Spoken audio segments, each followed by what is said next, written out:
সেউজী ধৰণী ধুনীয়া প্ৰকৃতি আৰু মনুষ্যৰ মাজত আছে উতঃপুত সম্পৰ্ক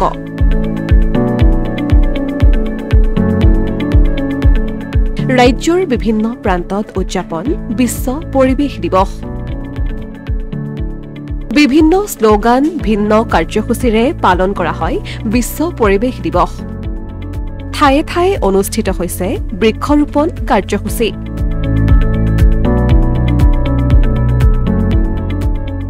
আমাৰ পৃথিৱীখন সেউজীয়া হৈ থাকিলেহে সুন্দৰ আৰু মনোমোহা হৈ থাকিব প্ৰকৃতি জীয়াই আছে বাবেই আমি জীয়াই আছো প্ৰকৃতি আৰু মনুষ্য জীয়াই থাকিবলৈ ইটোৱে আনটোৰ ওপৰত নিৰ্ভৰশীল পৰিৱেশক সুৰক্ষা দিয়াৰ প্ৰতি জনসাধাৰণৰ মাজত সজাগতা সৃষ্টিৰ উদ্দেশ্যেৰে প্ৰতি বছৰে 5 জুনৰ দিনটোত পালন কৰি আহিছে বিশ্ব পৰিৱেশ দিৱস ৰাজ্যৰ ভিন্ন প্ৰান্তত আজি উলহ মালহেৰে পালন কৰা হৈছে এই বিশ্ব পৰিৱেশ দিৱসটি এয়া নগাঁৱৰ কঠিয়াতলিৰ দৃশ্য নিজ মাতৃৰ প্ৰতি এজোপাকৈ গছ ৰোপণ কৰক শীৰ্ষক শ্লোগানেৰে কঠিয়াতলিৰ ৰেংবেঙত ৰটাৰী ক্লাব নগাঁৱৰ সহযোগত 34 CRPF আৰু নগাঁও ৰটাৰী ক্লাবে আয়োজন কৰে গছপুলি ৰোপণ কাৰ্যসূচী উক্ত কাৰ্যসূচীত ৰটাৰী ক্লাবৰ সদস্যসকলৰ লগতে CRPFৰ কেডাৰসকল উপস্থিত থাকে ये विश्व पर्यावरण दिवस है सबसे पहले आप सभी को मीडिया के माध्यम से विश्व पर्यावरण दिवस के अवसर पे हार्दिक शुभकामनाएं देना चाहता हूं और आज हम लोग इसी कार्यक्रम के तहत हम लोग जो है 34 बटालियन CRPF नौगांव से और हमारे क्लब के साथी सहयोगी महानुभाव लोग यहाँ पे आए हैं वृक्षारोपण करने के लिए और ये पल बहुत ही जो है इम्पोर्टेंट है क्योंकि यहाँ पर जो है वृक्षारोपण हमारे लिए बहुत ज़रूरी है वृक्षारोपण से हमारा जो है पर्यावरण का संरक्षण मिलेगा और हमारे आगे इन फ्यूचर में बीमारियों से बच सकते हैं ব্যতিক্ৰম নহয় ধুবুৰীৰ অগ্ৰণী সামাজিক সংগঠন কল্পতৰুৰ সভাপতি তথা বিশিষ্ট প্ৰকৃতিপ্ৰেমী সুচিব্ৰত সিং চৌধুৰীৰ উদ্যোগত আৰু ধুবুৰী চহৰৰ একাংশ জ্যেষ্ঠ নাগৰিকৰ সহযোগত অনুষ্ঠিত হৈছে গছপুলি ৰোপণ কাৰ্যসূচী ধুবুৰীৰ মৰা গদাধৰ নৈৰ পাৰে পাৰে গছপুলি ৰোপণৰ কাৰ্যসূচী হাতত লোৱা হয় নৈৰ পাৰত গছপুলি ৰোপণ কৰি প্লাষ্টিক মুক্ত পৰিৱেশ গঢ়ি তোলাৰ বাবে সকলোকে আহ্বান জনায় ধুবুৰীৰ সামাজিক সংগঠন কল্পতৰুৰ ফালৰ পৰা ধুবুৰীৰ ভিন্ন প্ৰান্তত গছপুলি ৰোপণ কৰি প্ৰকৃতি আৰু পৰিৱেশৰ ভাৰসাম্য বজাই ৰখাৰ বাবে ৰাইজৰ মাজত সজাগতাৰ প্ৰয়াস কৰে ধুবুৰীবাসীয়ে প্ৰতি বছৰৰ দৰে এই বছৰো আমি গছপুলি ৰুবলৈ আৰম্ভ কৰিছো এই পুৱাতে আমি আমাৰ সিনিয়ৰ সিটিজেন যিমান আছে লগতে আমাৰ সচেতন ব্যক্তি সবকে লৈ পেলাই গছপুলি ৰোৱা আৰম্ভ কৰিছো আজি গোটেই দিনে আমি বিভিন্ন প্ৰান্তত ধুবুৰীৰ বিভিন্ন প্ৰান্তত গৈ আমি গছপুলি ৰোপণ কৰিম এইটোৱে আমাৰ উদ্দেশ্য আৰু এইবিলাক ৰোপণ কৰাই নহয় ৰোপণ কৰি পেলাই তাৰপিছত আজি এইবিলাক সব বেৰিকেড দিয়া হ'ব তাৰ কাৰণে আমাৰ মানুহ লাগি আছে আমি এতিয়া গছপুলি ৰোপণ কৰি আছো পিছে পিছে আমাৰ মানুহ আহি এইবিলাক সব বেৰিকেড দি দিব যাতে কোনো গৰু ছাগলী নষ্ট কৰিব নোৱাৰে দিৱস হিচাপে প্ৰতি বছৰে এটাকৈ থিম থাকে এই বছৰৰ থিমটো হ'ল বাৰ্ন প্লাষ্টিক মানে প্লাষ্টিক ধ্বংস কৰা আমি যিমান পাৰো আমি প্লাষ্টিক আমি ব্যৱহাৰ নকৰিম নাইবা প্লাষ্টিক নষ্ট কৰি দিয়াৰ চেষ্টা কৰিম প্লাষ্টিক ফ্ৰী আমি মানে পৃথিৱীখন বনাব বিচাৰোঁ আৰু লগতে আমাৰ বৃক্ষৰোপণ কৰি পেলাই আমি মানে পৃথিৱীখনৰ মানে যিটো আৰু বাতাবৰণটো সবসময় সুস্থ ৰখাৰ চেষ্টা কৰি আছোঁ কিয়নো আপোনালোকে চাওক একচুৱেলি আমাৰ পৃথিৱীত একচুৱেলি বাতাবৰণ ঠিক ৰখাৰ কাৰণে মিনিমাম 33% আমাৰ গছপুলি লাগে গছ লাগে কিন্তু সেই ক্ষেত্ৰত এতিয়া যিটো বিশেষজ্ঞবিলাকে যিটো কি কৰিছে এতিয়া 17 to 18% গছে আছে তেনেহ'লে চাওক কিমান কমি গৈছে যাৰ ফলত আমাৰ এতিয়া ৱেডাৰৰ এনেকুৱা হালহলনি হৈছে গৰমৰ সময়ত গৰম ঠাণ্ডাৰ সময়ত খুব ঠাণ্ডা এইবিলাক হৈ আছে সেইকাৰণে আমি এতিয়া সবে মিলি গছ ৰুব লাগে গছ ৰুলে তেতিয়াহে যদি আমাৰ আকৌ 33% নহ'লেও তাৰ কাষত যদি যায় তেনেহ'লেহে আমি পৰিৱেশটো ধুনীয়াকৈ পাব পাৰিম আনফালে এয়া চতিয়াৰ দৃশ্য মধ্য নাগশংকৰ গাঁও পঞ্চায়তত উদযাপন কৰা হয় বিশ্ব পৰিৱেশ দিৱস গাঁও পঞ্চায়ত এলেকাৰ 20 বিঘা ভূমিত বৃক্ষৰোপণ কাৰ্যসূচীৰ শুভাৰম্ভ কৰে বিধায়ক পদ্ম হাজৰিকাই এই বৃক্ষৰোপণ কাৰ্যসূচীত শোণিতপুৰ জিলা পৰিষদৰ মুখ্য কাৰ্যবাহী বিষয়া কৰবীকৰণ শইকীয়া দীপলুঙা বনাঞ্চলিক বিষয়া ৰূপম কুমাৰ শৰ্মা, নদুৱাৰ ৰাজহ চক্ৰ বিষয়া ডাঃ আকাশদীপ কাকতি, চতিয়া খণ্ড উন্নয়ন বিষয়া অজয় কুমাৰ সিনহা, নাগশংকৰ জিলা পৰিষদৰ সদস্য হিতেশ্বৰ বৰুৱাকে ধৰি বহুকেইগৰাকী গণ্যমান্য ব্যক্তিয়ে অংশগ্ৰহণ কৰে। বিশ্ব পৰিৱেশ দিৱসৰ লগত সংগতি ৰাখি গাঁও পঞ্চায়তৰ অধীনৰ বেবেজিয়া গাঁৱৰ